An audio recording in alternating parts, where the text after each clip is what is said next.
Hello friends, welcome back to my channel. तो आज हम बनाने जा रहे हैं काठियावाड़ी स्टाइल सेव टमाटर की सब्जी।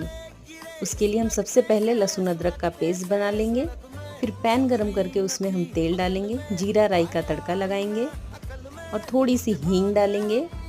लहसुन अदरक का पेस्ट, कड़ी पत्ता, बारीक कटी हुई प्याज, रूटीन के सारे मसाले, हल्दी पाउडर, धनिया पाउडर और फिर 3 बड़े टमाटर कटे हुए।